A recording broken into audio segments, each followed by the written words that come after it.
Boa noite, pessoal. Então, eu sou o Dr. Marco Túlio Dayer, sou oftalmologista, especialista em plástico ocular do Visão Hospital de Olhos. Nós hoje aqui vamos contar com a presença do Dr. Rodrigo Durães, também especialista em plástico ocular do Visão Hospital de Olhos, chefe do setor de plástico ocular. Ele deve estar entrando em segundos agora, a gente também vai esperar um pouquinho até todo mundo conseguir entrar na live. Bom, enquanto a gente resolve o problema técnico aí com o Dr. Durães, ele já vai entrar para poder cumprimentar todos vocês. Eu gostaria de lembrar que o Visão Hospital de Olhos já retornou com seus atendimentos a partir dessa semana, lógico que tomando todos os cuidados preconizados aí pelo Ministério da Saúde, pelo Conselho Regional de Medicina, pelo Conselho Brasileiro de Oftalmologia. Só aceitar o Dr. Rodrigo. Então, nossa equipe, os médicos, os funcionários estão totalmente treinados para voltar a esse atendimento e as nossas unidades também estão todas adaptadas a essa nova realidade da pandemia do coronavírus, né? Enfim, o telefone para contato continua o mesmo, o 30 38 80 01, e esperamos vocês lá já com toda a segurança para realizar esse atendimento com segurança e o profissionalismo de sempre. Olá, doutor. Boa noite, tudo bem? Tudo jóia? Olha, eu estava te vendo, escutando tudo, mas não estava conseguindo me aceitar. Véio. Pois é. Esse negócio de live, né? Modernidade, a gente está aprendendo aos poucos aí, devagarzinho. Mas deu tudo certo. Eu já me apresentei aqui, te apresentei, falei dos protocolos do Visão. Certo. E aí já tem bastante gente, já temos 21 visualizações. Então, vamos começar, né? Uhum. Então, assim, boa noite a todos. Vamos dar início à nossa live. E é um prazer participar dessa live do Visão Hospital de Olhos. E hoje vamos falar de cirurgia de pálpebra, tanto da parte estética quanto de patologias, né? O Dr. Marco Túlio já se apresentou, né? Me apresentou também, mas só complementando, eu sou oftalmologista com subespecialidade em plástico ocular pela USP de Ribeirão. Já atuo no Grupo Visão há 16 anos. E há 8, 9 anos atuo exclusivamente em plástico ocular. O que é a especialidade de plástico ocular? Na verdade, uma subespecialidade da oftalmologia. Primeiro a gente faz 3 anos de oftalmologia, depois mais 2 da subespecialidade. Dentro da oftalmologia existe em torno aí de 10 subespecialidades, entre elas retina, catarata, glaucoma e plástico ocular. Então a gente que atua na subespecialidade de plástico ocular, nós trabalhamos com as pálpebras, as órbitas, que são a cavidade óssea onde se encontra o globo ocular, as vias lacrimais e os anexos, entre eles a glândula lacrimal e a conjuntiva, que é a superfície que recobre todo o globo ocular. Tá? Essa live de hoje assim, não será uma aula, não é um webinar. A gente iria fazer um bate-papo e tentar responder assim, de forma, com linguagem menos técnica possível, porque apesar que eu já vi que tem vários especialistas aí acompanhando, mas tem muitos pacientes, pessoas interessadas. Então, vamos tentar falar na linguagem mais simples. E claro, quando eu abri aqui, eu vi que já tem várias perguntas, né? Então, acho que a gente pode iniciar, Marco, respondendo as perguntas dos ouvintes, né? E depois, se sobrar tempo, a gente fala mais alguma coisa, alguns tópicos do assunto. Sim, claro. Certo? Pelo computador aqui, a gente vai acompanhando as perguntas, né? Exatamente. Eu vou lendo. Aí sim, eu vou falar mais da parte estética e você fica mais na parte funcional, as patologias. De acordo com as perguntas, você responde mais voltado para a área patológica e eu fico na estética. Com certeza.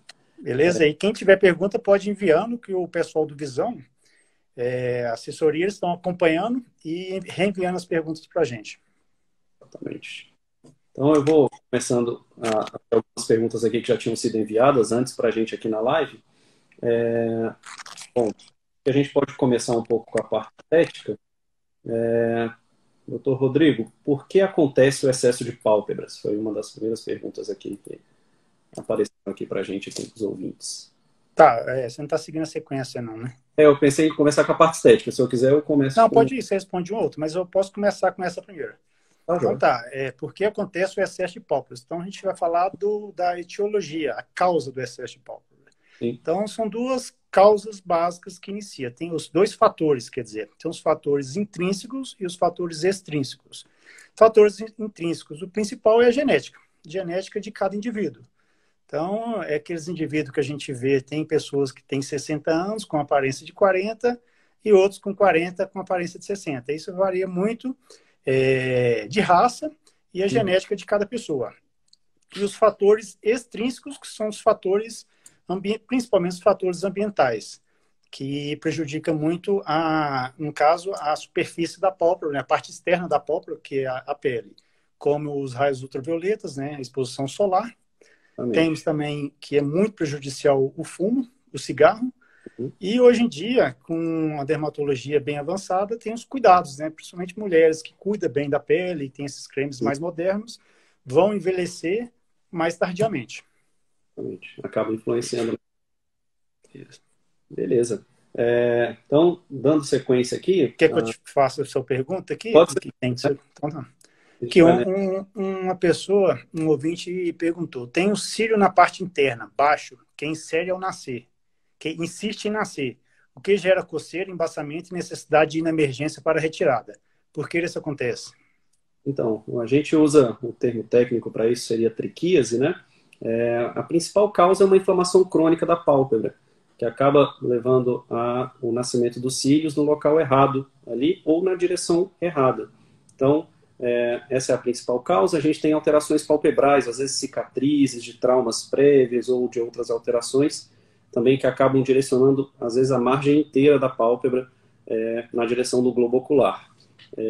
O cílio insiste em nascer porque a raiz do cílio persiste lá. Então, por mais que você arranque, eu acho que a maioria das pessoas tem experiência aí com depilação, com barbear, e a gente percebe que os cílios que o pelo vai nascendo, né? A gente não consegue eliminar. Então, o tratamento definitivo para isso seria a cauterização ali da raiz do cílio, né? Então, o ideal é procurar um especialista para a gente avaliar e, em geral, o tratamento mais indicado é esse. A gente tem várias formas de se fazer isso. A gente pode fazer isso com eletrocautério, com laser, mas isso vai depender tanto do profissional como de caso a caso. O senhor quer complementar alguma coisa, chefe? Não, você falou assim, o tratamento que a gente usa normalmente é o eletrocautério, no caso a radiofrequência, né? Uhum. É a dosagem bem baixa, a potência bem baixa, bem fraca, para não causar uma lesão muito grande. Mas existem outras formas de corrigir, como o laser, o YAG laser. Eu não gosto muito porque tem mais recidiva, né? Volta mais os pelos. Não é uma nossa rotina, mas é interessante falar que existe, né? Eu acho existe. Tá? Mas tem paciente que não quer fazer um procedimento, mesmo que seja um procedimento pequeno, prefere ir lá de 15 em 15 ou 3 em 3 semanas e fazer a epilação, que é a retirada. Retirada, exatamente.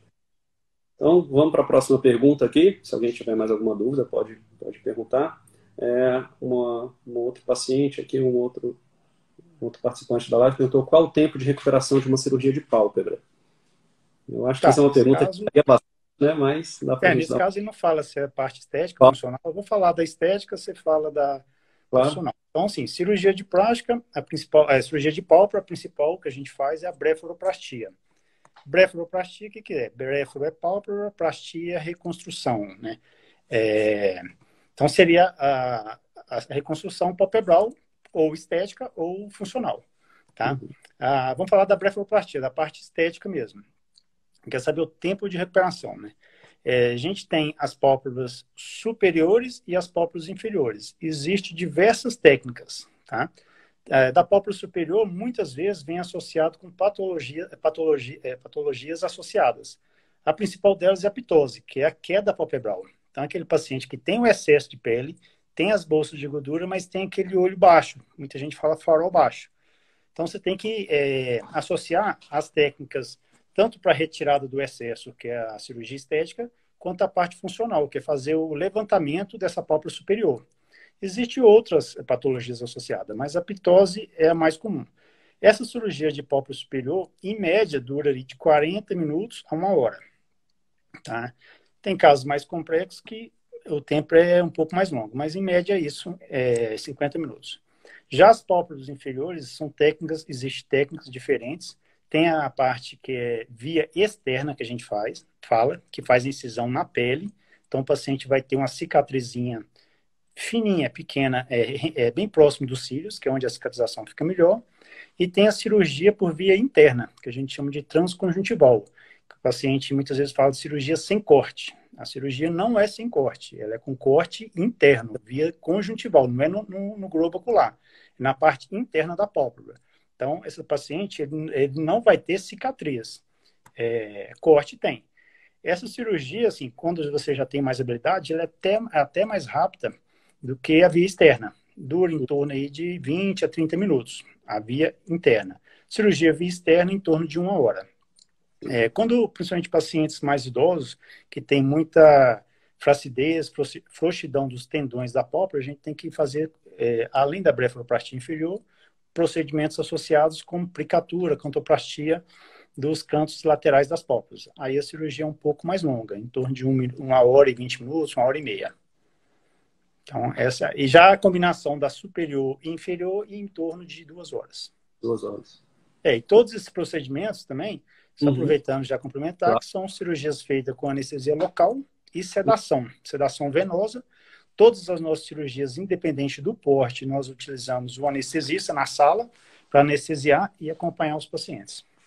Exatamente. Eu acho que isso aí impacta diretamente no tempo de recuperação, né? Então, com relação às cirurgias reconstrutivas e funcionais, a gente tem cirurgias desde da própria triquise, que vai aí durar coisa de minutos, até cirurgias reconstrutivas maiores para tumores, para cânceres maiores, né? Que aí vão durar de 2 até 3 horas. Mas eu acho que o Dr. Rodrigo falou bem, as nossas cirurgias são, em grande parte, realizadas com sedação e anestesia local, então isso dispensa a necessidade de internação e torna a cirurgia com uma recuperação mais tranquila. O paciente fica por algumas horas só na clínica e já vai para casa se recuperar em casa. O tempo de recuperação em casa acaba que varia bastante também de cirurgia para cirurgia, mas, em geral, em 1 semana, a maioria dos pacientes, a maioria dos procedimentos que a gente realiza, o paciente já está funcional novamente. Uma pessoa perguntou aqui para a gente, doutor, se tem algum risco na correção da triquíase. O risco maior seria utilizar, talvez, uma energia um pouquinho maior e causar ali uma lesão na margem palpebral. E eu acho que o mais frequente, que na verdade é um pouco mais simples, seria a recorrência. Às vezes a gente não consegue queimar por completo nem todas as raízes, às vezes a pessoa tem mais de um cílio e nem sempre a gente consegue queimar para não gerar uma queimadura muito grande. Então eu acho que seria mais a recorrência e a questão de uma queimadura maior, mas isso seria só se fosse feito de forma inadvertida. Dando sequência aqui nas outras perguntas. Estou vendo aqui que entrou um colega meu lá de Manaus, Dr. Mauro Brandão. Opa! Fez especialização comigo lá em Ribeirão. Ribeirão? Abraço, Mauro. Não deu para ver todos. Agora que eu estou olhando aqui quem entrou pelo celular. É difícil acompanhar todo mundo que vai passando rápido. Né? Agora que eu estou vendo aqui, porque estou vendo pelo computador as perguntas, né? E pelo celular quem está entrando. A gente vai ver. Vamos seguir aí as perguntas. Então, a próxima pergunta seria: quem pode fazer a cirurgia de plástica? E se é possível fazer em qualquer idade?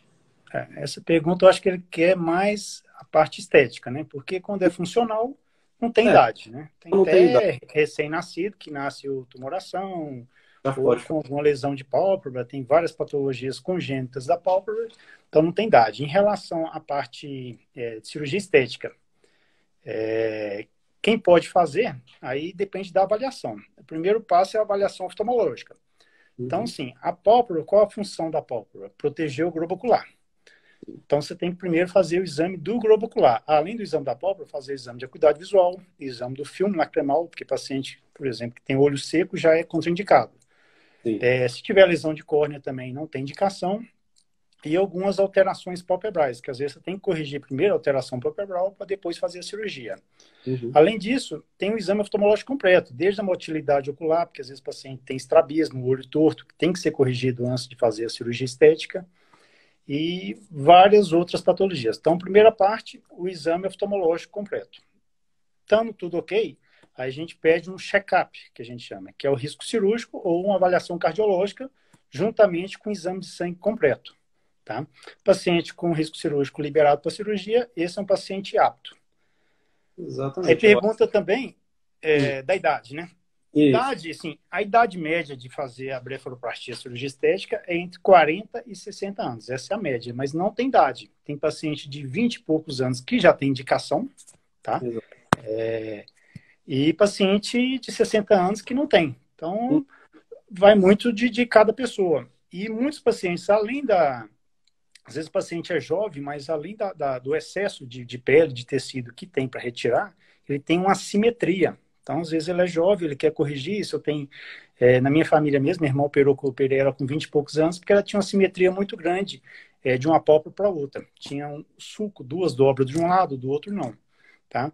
Então, não tem idade definida. A gente não Eu opera acho criança, é lógico, opera adulto e que aquilo incomoda, porque sendo uma cirurgia estética, que vai afetar na vida social da pessoa. Então, a que gente quer melhorar a parte emocional, né? E também melhorar o campo visual do paciente. eu acho que assim, tendo a indicação e depois da avaliação, a gente garantindo a proteção ocular, né, a função primária da pálpebra, eu acho que não tem limite, né? Se a gente garantindo essa função e, e incomodando o paciente, sendo alguma coisa que incomoda o paciente, eu acho que pode ser feito em qualquer idade e não há limite, né? A gente, no consultório, a gente observa pacientes desde 20 anos até 90 e tantos anos, tanto com cirurgias estéticas ou funcionais, isso depende do paciente e do próprio paciente, né? Da avaliação pré-operatória, estando tudo ok, a gente pode fazer sim. Continuando aqui, então, tem uma pergunta aqui que eu acho interessante, que é uma parte que a gente sempre ressalta e a gente sempre orienta antes da cirurgia, né? Que a pessoa perguntou o que a cirurgia de pálpebras não corrige. Tá, vamos continuar falando da estética, né? Estética, eu acho que Então, é o que assim, ele... porque muitos pacientes vêm querendo fazer cirurgia de pálpebras, blefaroplastia, e quer melhorar a face como um todo. Não vai melhorar, é a cirurgia específica de pálpebras. O que ela não corrige em si? Ela não corrige queda da sobrancelha, que a gente chama de pitose de supercílio, é uma técnica que a gente pode associar na blefaroplastia. Pé de galinha também não corrige totalmente, às vezes melhora, que a gente não pode prolongar a cicatriz muito para a lateral, senão fica uma cicatriz visível. Não. E olheira a gente consegue diminuir. Quando faz a cirurgia da pálpebra inferior, o excesso da olheira sai na cirurgia, mas não é que tira toda a olheira. Tratamento de olheira é é um outro tipo de tratamento, normalmente tratamento dermatológico. Uhum. Então, acho que basicamente relacionado à pálpebra, nas áreas ali peripalpebrais, né, nas áreas vizinhas da É, pálpebra, são são essas, isso que a né? gente não consegue corrigir na blefaroplastia. Blefaroplastia vai corrigir o excesso, vai tirar o excesso de pálpebra, vai tirar aquela pálpebra gordinha, a gordura, vai fazer a dobrazinha da pálpebra, principalmente mulher que gosta de passar maquiagem, que não tem a dobra, aquela Não dá área livre, pálpebra, então né? a gente consegue refazer aquilo, a gente Uhum. consegue emagrecer as bolsas, a pálpebra, que é retirar as bolsas de gordura, consegue abrir mais o olhar, tá? E tem uns casos também de pacientes orientais, que às vezes quer mudar um pouco o formato do olho, é possível. Uhum. Exatamente. E corrigir também a altura palpebral, né? Tem aqui, Aqui, ó. então, existe diferença entre Calasio e Tersol. Uma pergunta para você. Isso. Aí, bom, essa pergunta é uma questão aí de definição, né? A gente tem algumas divergências com relação a essas definições, mas de maneira geral a gente considera o Tersol, que na verdade é um termo leigo, né? A gente, quando a gente vai falar tecnicamente, acabou misturando um pouquinho as duas coisas, mas a gente relaciona o Tersol à parte aguda, que a gente consideraria o ordelo, que seria o termo técnico, né? Que seria a inflamação aguda das glândulas ali da margem palpebral. E o calaço seria quando tem já cicatrização, processo crônico. Então, basicamente é essa a definição, é a que a gente considera, que a gente usa aqui no nosso serviço, mas isso varia um pouquinho de serviço para serviço. Tem pessoas que consideram tudo tersol, tem gente que só considera o ordelo quando é a parte mais aguda, mas eu acho que é basicamente a inflamação, a infecção crônica das glândulas palpebrais, o tersol, a inflamação aguda. Basicamente é só falar que o Tersol, né, a gente trata normalmente com medicação, né, compressa E moda, medicação, calásio, lógica, depois né? que já insistou, é muito difícil resolver sem cirurgia. Aí já seria uma indicação mais cirúrgica no tratamento. Eu tô vendo aqui, tem várias perguntas aqui pelo celular aqui, ó. Tem uma aqui, a Terezinha. Sou paciente do Dr. Edson, tenho ceratocone e pálpebras superiores em excesso. Minha pergunta é sobre a recuperação usando lente rígida por causa do ceratocone. Tá. Isso aí é o seguinte, depois que está em tratamento de ceratocone, tendo a liberação lá do Dr. Edson, que é especialista em córnea, pode ser operada a pálpebra, só porque não poderá utilizar a lente rígida no período de recuperação. Eu acredito que em torno de 2 semanas, porque o edema, o inchaço, é que ele pode machucar por dentro da pálpebra até o olho com a lente rígida. Então, paciente com lente gelatinosa, eu recomendo ficar pelo menos 1 semana sem lente. Lente rígida, eu acho que seria conveniente 2 semanas, utilizar um óculos até ter redução do edema, né, do inchaço. Isso. Claro que varia de paciente para paciente, né? Do tanto de inchaço, do tanto de edema, mas não é de maneira nenhuma contraindicação. Talvez ali nas primeiras semanas realmente tenha essa limitação, mas não é nenhuma contraindicação. E eu acho que combinando direitinho com o Dr. Edson, né, que é excelente especialista, eu acho que é bem possível essa parte. Tem que resolver a parte da visão lá, né? Passar um óculos, ver se depende do grau do ceratocone. O paciente não vai gostar muito do óculos, mas é por pouco tempo, né? Eu acho que planejando direitinho, um período que o paciente consiga ficar mais em casa, é bem possível. Tem aqui outra pergunta aqui, ó. Outra. Aqui, ó, já fiz cirurgia de entrópio, no entanto a pálpebra já está virando de novo. Tem como estabilizar essa pálpebra? Sequelas de Steve Johnson. Então, um paciente que teve Steve Johnson. Steve Johnson, né? Tem. Assim, lógico que a recorrência na recorrência do entrópio pode acontecer, depende muito da técnica que foi utilizada e do próprio caso do paciente. Se o quadro, né, o Steve Johnson normalmente é uma afecção aguda, mas o que ficou de sequela e o que o paciente ainda tem, mas é possível sim propor algum tipo de correção que seja mais estável. Depende muito, lógico, de caso a caso, né? Eu não sei se o senhor tem alguma coisa a falar mais disso, mas eu acho que... Sim, Steve Johnson, eu já tive alguns casos de Steve Johnson, né? Que é aquele paciente que usa uma certa medicação, depois de um tempo tem uma alergia, sim, severa.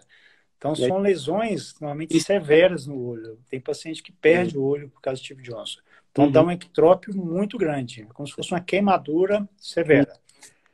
Existe, para a correção do entrópio, diversas técnicas. Exatamente. Aí teria que avaliar como está o paciente, o que já foi feito para mudar a técnica, né? Isso. Uma técnica que eu gosto muito é o que a gente chama de rotação marginal, que corta a pálpebra toda, o tarso, e faz um cavalgamento, joga a parte de baixo para levantar a superior. Mas tem as indicações, então tem que ser avaliado. Mas se tem um entrópio severo, não pode ficar, porque senão vai perder a córnea e pode perder o olho. Exatamente. Causa lesão grave, né, da córnea, principalmente os cílios ficam voltados ali para dentro. Então, enfim, infelizmente... No caso, a pálpebra está fazendo a função contrária, né? Em vez de proteger, está ferindo, né? Exatamente. Bom, acho que tem uma outra pergunta aqui. Tenho pequenas bolsas abaixo dos olhos. Quando saber se é indicação? Em relação à bolsa palpebral, que é a cirurgia blefaroplastia inferior, é muito estética. O paciente, quando você vai examinar o paciente, você tem que sentar com o paciente, saber o que ele quer, e você vai informar se é possível ou não. Se tiver um acordo, se ele quiser uma coisa que não é possível, não tem como fazer. Agora, se ele quer só retirar as bolsas de gorduras, é uma cirurgia, muitas vezes a gente faz por via, como eu falei no início, via interna, transconjuntival, que não vai ter cicatriz visível. Sim. Agora, a indicação inferior é basicamente estética. O paciente que tem que querer, que não prejudique nada.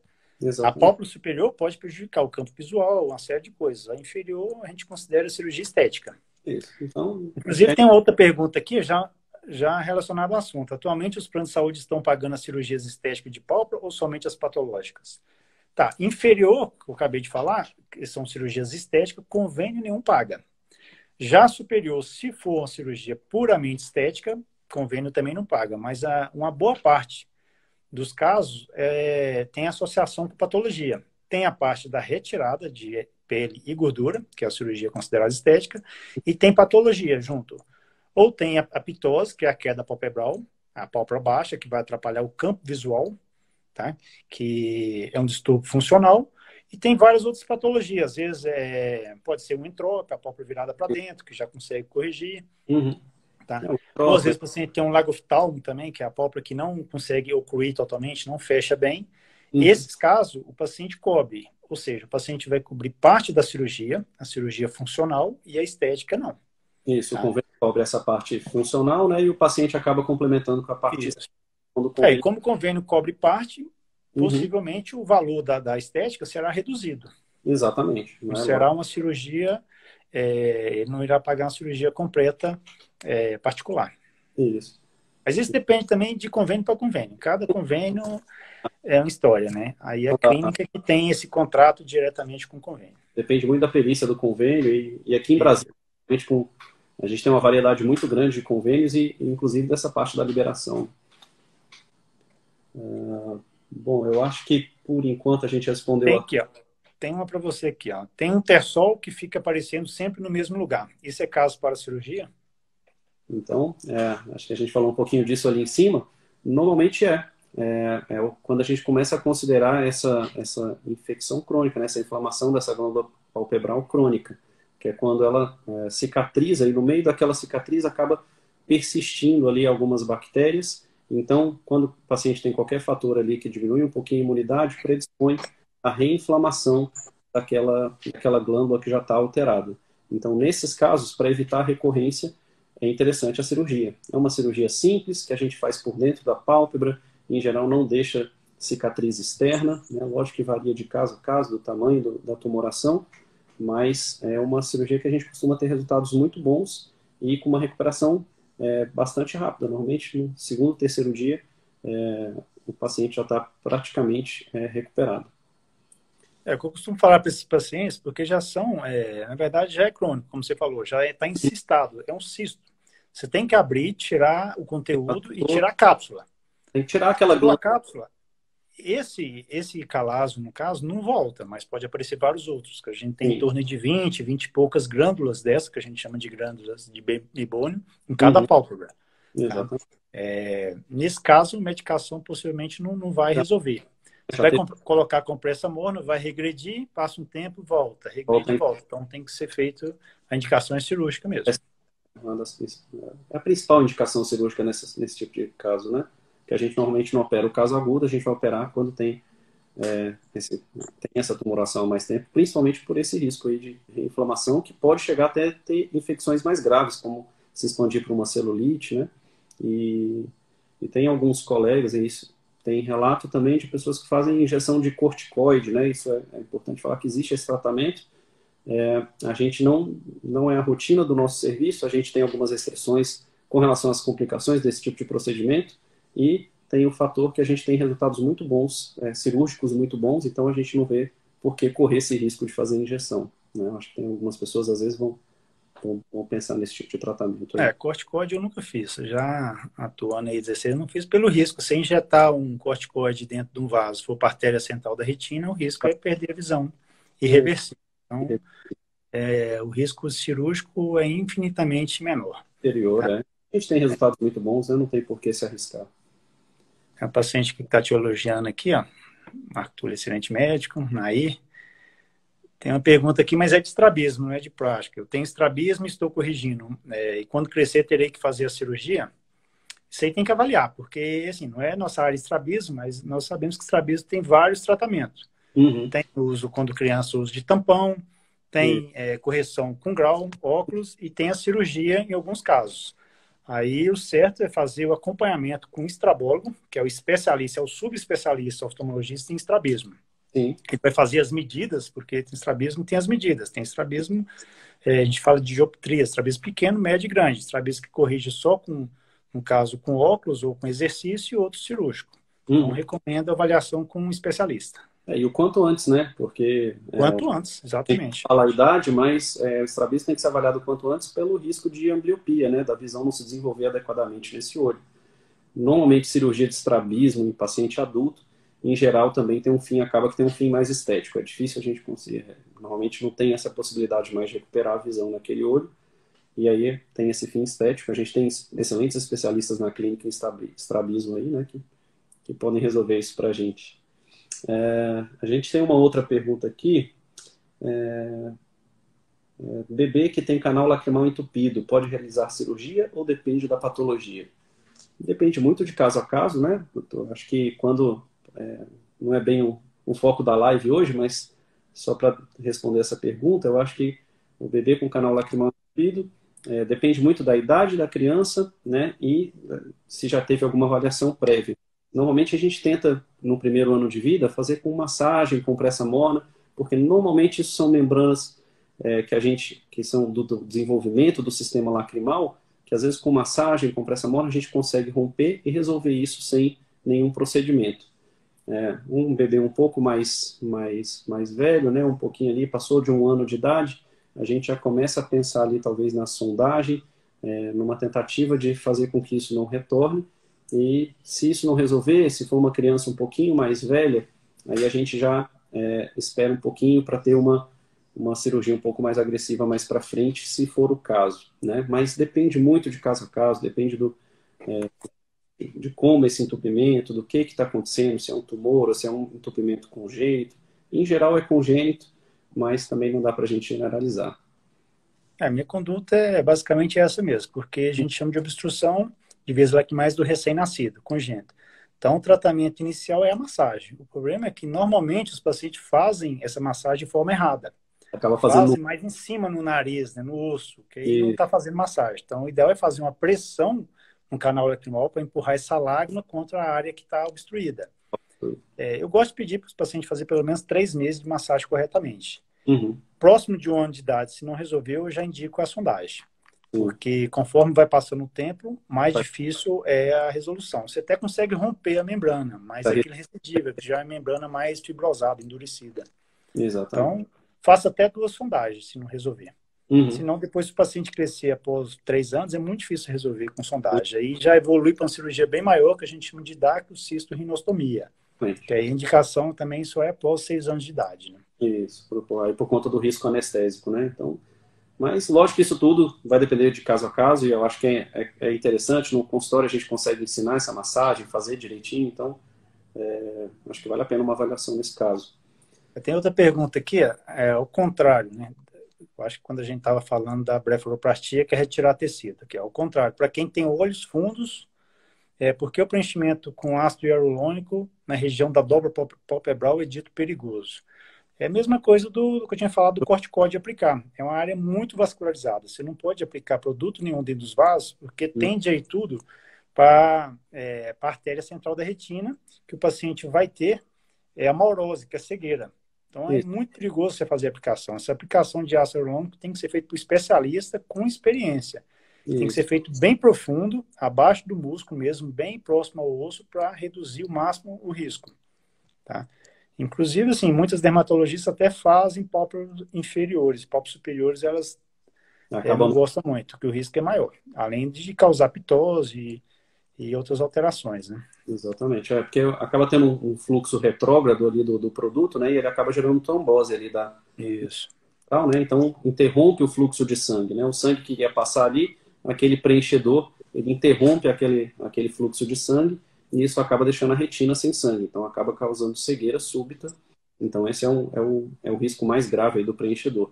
Então, como o doutor Durães falou, tem que ser com um profissional que conheça bem essa anatomia, a vascularização das pálpebras, e é justamente a especialidade que a gente faz. Perguntando se é possível fazer em qualquer idade, já foi respondido. Tem uma aqui, chefe. Muitas perguntas, hein? Pois é, muita pergunta. Tá E nós temos tempo aí, é limitado, né? Ainda tem, ainda tem. Pois é limitado em 1 hora? É 1 hora. À medida que a gente for... Porque eu não acompanho. Você tem o tempo aí? Quanto tempo falta? Pois é, não, eu não tenho tempo não, acho que talvez a Laona tenha. Falta 15 minutos ainda. Ah, tá. Então vamos lá, tem muita pergunta aqui. A gente tem uma pergunta aqui, quanto tempo depois de fazer pitose eu posso voltar ao trabalho? Você quer responder essa?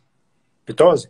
Tá, Pitose. A cirurgia de pitose é a queda palpebral. Então também existem várias técnicas para cirurgia. Quando o músculo que levanta a pálpebra fica fraco, é uma técnica que a gente vai fortalecer esse músculo.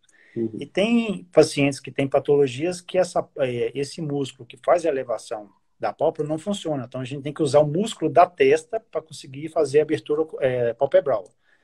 Em média, independente da técnica, o paciente a gente pede para ficar afastado 2 semanas, 15 dias, ao trabalho. Se a recuperação estiver boa, 1 semana. Se não, a gente prolonga até 2 semanas. Inclusive, assim, atividade física, piscina, 15 dias é o mínimo Isso. de afastamento, né?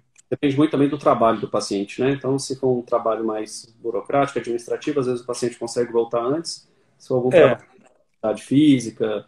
Como é uma área, o músculo é um músculo muito sensível, fininho, ficar mais quieto é melhor, porque vai pro trabalho, estressa, passa a mão no olho, coça, pode romper os pontos e ter que refazer a cirurgia. Cirurgia, né? Tem uma outra pergunta. Quando a glândula lacrimal falha na produção de lágrima para umedecer corretamente o olho? Então, eu acho que lógico que tem afecções da glândula lacrimal, tumores de glândula lacrimal, mas eu acho que a principal causa seria aí a síndrome de Sjögren mesmo, né? Que é a síndrome seca. Então, seria quando a gente tem aí uma deficiência na produção, uma alteração na produção da lágrima. Tem uma causa também que seria senil ali, né? Não chega a ser uma falha na produção, mas uma alteração da qualidade da lágrima que acontece nos pacientes mais velhos e principalmente nas mulheres após a menopausa. Acaba gerando síndrome do olho seco, por mais que a quantidade às vezes ainda se mantenha, a qualidade da lágrima está alterada e isso acaba necessitando de tratamento. Só quer complementar com Em questão de qualidade, principalmente Brasília, né? Exatamente. Das queixas mais comuns no consultório do oftalmologista, não nosso, mas de qualquer oftalmologista, é olho seco. Né? O clima não ajuda. Hoje em dia todo mundo usa celular, computador, que fica muito tempo concentrado, pisca bem menos. Isso já tem estudo. Normalmente a gente pisca 24 vezes por minuto. Quem está concentrado no computador, no celular, pisca 8 vezes. 3 vezes menos. Ou seja, quanto mais você fica com o olho aberto, menos pisca, mais a lágrima evapora, mais você tem um ressecamento. Ainda mais no ambiente seco e com ar-condicionado, que acaba ressecando. Ar-condicionado, pior ainda. Piora tudo. E a idade, né? Principalmente mulheres, com mudança hormonal, conforme passa a idade, a qualidade da lágrima também cai bastante. Existe vários tratamentos, né? O inicial é o colírio, depois tem o plug, que é a obstrução da drenagem da lágrima, até chegando nos casos severos, que são as cirurgias. Que aí seria fechamento de pálpebra, algumas coisas mais agressivas. A gente tem uma outra aqui, que eu achei interessante, que seriam quais são as contraindicações da operação de pálpebras. Quais são o quê? Contraindicações, né? Quando a gente não cirurgia, quando a gente não faz, né? Pois eu tinha falado no início, por exemplo, cirurgia estética, avaliação oftalmológica. O paciente, por exemplo, olho seco, moderado a severo, já é contraindicado. Primeiro você tem que tratar, saber se vai melhorar aquela córnea que tem, que a gente chama de ceratite, que é a inflamação, a córnea que sofre, o paciente sente sensação de areia, de ressecamento, é um paciente que eu não opero. E, sim, paciente com qualquer problema sistêmico, no caso, cardiopatia, que o cardiologista não libera, né? São pacientes que têm realmente contraindicação absoluta. A cirurgia é uma cirurgia de pequeno porte, né? Mas tem a sedação, então eu acho que essa liberação sistêmica por parte do cardiologista e da avaliação pré-anestésica com anestesista é importante. E eu acho que, como a gente falou no início, né? A gente tem que, como oftalmologistas, né? A gente tem que garantir a função da pálpebra, que é proteger o olho, né? Então eu acho que as principais contraindicações da cirurgia palpebral seriam aquelas que colocam em risco essa função, né? O paciente que quer tirar uma quantidade excessiva de pele ou de gordura, ou já fez múltiplos procedimentos, ou tem alguma doença associada, uma doença muscular ou doença de pele, que vai colocar em risco aí a função da pálpebra, né? E acaba colocando em risco o próprio olho e a visão. A gente tem aqui alguma outra... Um colega também aqui, que é especialista em plástico ocular, doutor João Correia, lá do Ceará, que fez Ribeirão também, mandando um abraço. Opa! Os colegas aí estão prestigiando, é uma honra. Deu muito certo. A gente pode até fazer outras, né, com outros temas, via lacrimal, órbita depois, talvez, se for o caso. Tem aqui uma pergunta, cirurgia de pálpebra sem corte, se é verdade ou propaganda enganosa? Tá, sem corte, que eu entendo sem corte, é um tratamento das pálpebras a laser, né? Existem vários tipos de laser diferentes. Tem um jet plasma, que é atual, e tem vários tipos de laser que os dermatologistas usam. E tem também a blefaroplastia, que eles chamam de blefaroplastia química, que é o peeling. né? Sim. Que é o peeling, que tem o peeling moderado, profundo, que ele chama blefaroplastia, como se fosse cirurgia. Para Então, mim, cirurgia é quando corta e retira excesso. Para mim, exato. são tratamentos palpebrais, né? Tratamento de pele, né? Tratamentos dermatológicos. Pele. Dá resultado, tem os casos que pode ser indicado, não são todos os casos, Uhum. mas tem a sua indicação. Exatamente. E, em geral, são casos muito leves, né? Assim, a gente não consegue, com esse tipo de tratamento, em geral, corrigir casos com um pouco mais de excesso de pele, como acaba que é a grande parte dos pacientes que acaba procurando, normalmente tem quadros com excesso de pele que esse tipo de tratamento de laser ou tratamento tópico já não resolve, né? Não chega a ser enganosa, não chega a ser uma propaganda enganosa, é, na verdade, uma questão de definição do termo ali, né? Então, existem as duas possibilidades. Fernanda Fayad, que é colega nossa aqui também, especialista de Brasília, já está prestigiando e perguntando aqui, ó.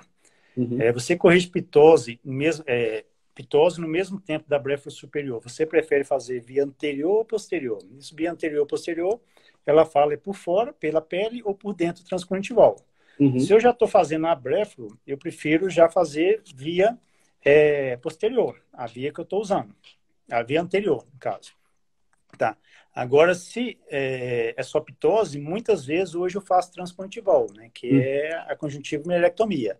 Uhum. Agora, pitose com blefaroplastia já tudo aberto, Fernanda, eu prefiro já aproveitar o mesmo acesso e já fazer, no caso, a aplicatura do elevador. Uhum. E até porque já tem aquela cicatrização, né? E aí fazer uma cicatriz interna também tem. Apesar que isso é discussão, até em congresso já foi muito Já discutido. Tem gente que prefere via anterior, posterior, pelo contorno, tem gente que pelo tem a prática, o interno. contorno via interna é melhor, Eu acho mas que isso aí não, né? vai... Vai da Oi? experiência pessoal de cada um, né? Eu acho que depende do que você sabe fazer bem e com o que você tem resultados bons, né? Eu acho que isso acaba que é uma escolha individual aí. Bom, chefe, a gente está com menos de 10 minutos. Eu queria agradecer a todo mundo aí que fez parte dessa live. Eu acho que foi muito produtiva, foi mais interessante até do que a gente pensava. A gente tem muito assunto para falar ainda. A gente pode fazer isso outras vezes. Eu queria agradecer a presença de todos, todo mundo que mandou perguntas, as pessoas que nos apoiaram, todos os colegas aí, excelentes colegas participando juntos. E é isso, a gente agradece essa presença e vamos fazer outras vezes. A Denise também, nossa colega aqui, é expert no assunto, também está acompanhando aqui. Ó. Exatamente. Agradeço a Né? presença. Denise Alvarenga também está aqui. Eu também quero agradecer, então, o Visão, por ter feito essa live, a participação do Marco Túlio, que já trabalha comigo há 3 anos, e todos os ouvintes. E espero que temos esclarecido as dúvidas. Quem tiver mais dúvida pode entrar em contato diretamente com o Visão, ou por telefone, ou pelas redes sociais, que a gente irá responder. Uhum. E, por último, informando que o Visão retornou os atendimentos das subespecialidades, porque Uhum. até então o Visão estava apenas em atendimento de urgência e emergência e na especialidade de retina. Então, a partir dessa semana, tomando todos os cuidados, né, todas as medidas, seguindo os protocolos da Organização Mundial de Saúde, do Conselho Federal de Medicina, do Conselho de Oftalmologia, a partir dessa semana o Visão Acabou, eu acho. iniciou os atendimentos normalmente. Exatamente. Então, agradecer o Dr. Durães aí por todos os ensinamentos ao longo desses anos e foi excelente. Agradecer ao Visão, foi muito bom. Então, boa noite a todos e, enfim, a gente se vê numa próxima live ou no consultório. Dr. Rodrigo, um abraço, um Um prazer. abraço, boa noite. A gente continua juntos aí. Um abraço. Tamo junto.